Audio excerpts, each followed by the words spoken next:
혹시 또 그런 거야? 아니야, 그냥 긁힌 거야. 왜 그런 건데 엄마가 뭘 잘못했어? 말 좀 해봐. 그냥 아무 일도 아니야. 그냥 괜찮아. 또 손목에 상처가 있었다는 걸 알게 된 그날, 부모는 아무 말도 하지 못한 채 한참을 멍하니 바라보다가 결국 이렇게 말합니다. 도대체 왜 그러는 거야? 그리고 그 질문을 몇 번이고 반복합니다. 도대체 왜 그러는 거냐고. 하지만 정작 아이는 아무 말도 하지 않습니다. 혹시 이런 상황을 겪어본 적 있으신가요? 그때의 충격, 그때의 무력감, 그 감정은 말로 설명하기 어렵습니다. 부모는 이렇게 말합니다.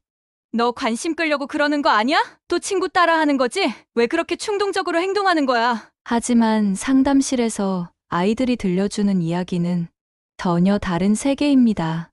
부모가 미처 몰랐던 진짜 이유들. 지금부터 그 세계의 문을 열어보겠습니다. 숨겨진 아이들의 절절한 심리 이야기입니다. 슬프다고 말할 줄 몰라서 아픈 척 하는 거예요. 한 아이가 조용히 털어놓은 이 말에 상담실은 잠시 고요해졌습니다. 자해는 때때로 몸으로 말하는 감정 표현이 됩니다. 눈물이 아니라 상처로 울부짖는 방식인 거죠. 특히 감정을 억눌러야 했던 아이일수록 자해는 보이지 않는 언어가 됩니다. 울지 마. 그 정도는 참아야지. 그렇게 예민하게 굴지 말라고. 이런 말들 아무렇지 않게 들렸을지 몰라도 아이의 감정 표현을 점점 막아버립니다. 그래서 결국 아이는 말 대신 상처로 마음을 표현하게 됩니다. 이쯤에서 생각해 볼 게 있습니다.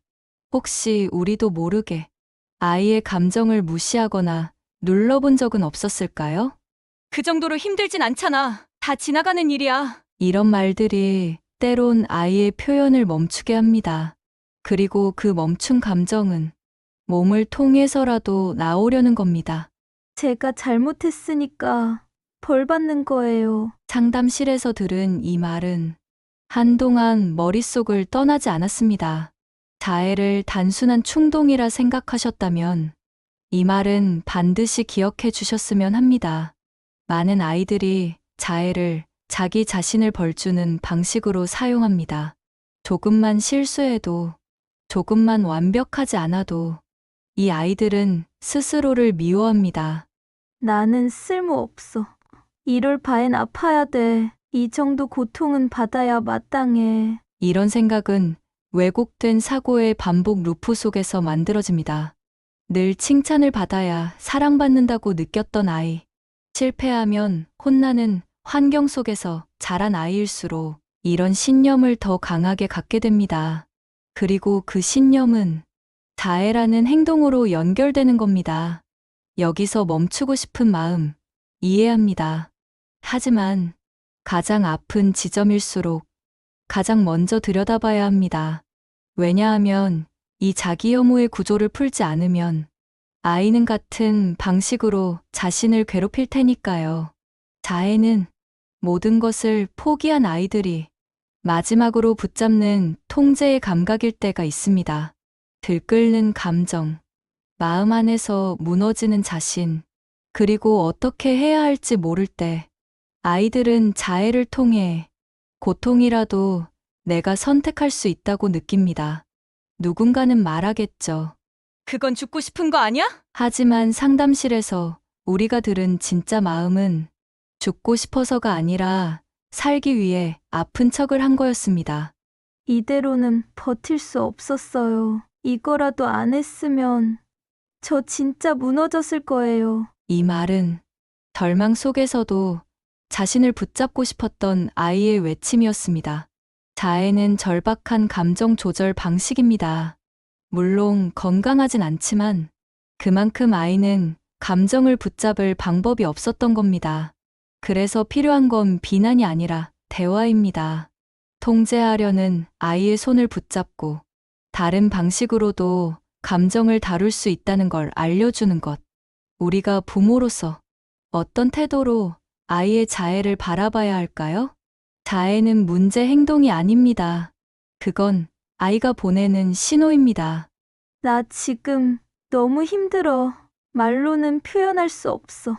누군가 내 마음 좀 알아줬으면 좋겠어. 그 절박한 마음이 피부 위에 새겨진 상처로 나타나는 겁니다.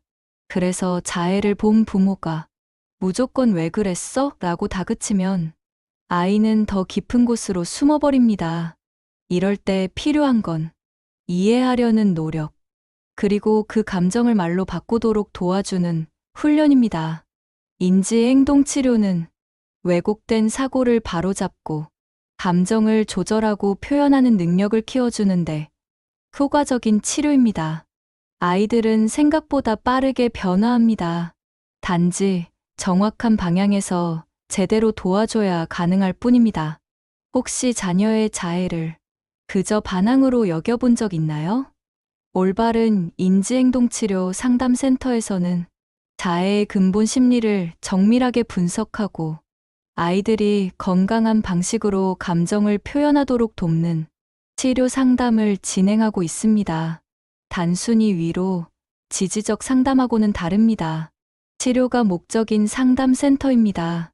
지금 이 순간이 아이의 마음을 다시 열 수 있는 가장 좋은 기회일지도 모릅니다. 늦기 전에 그 마음을 먼저 들어주는 것.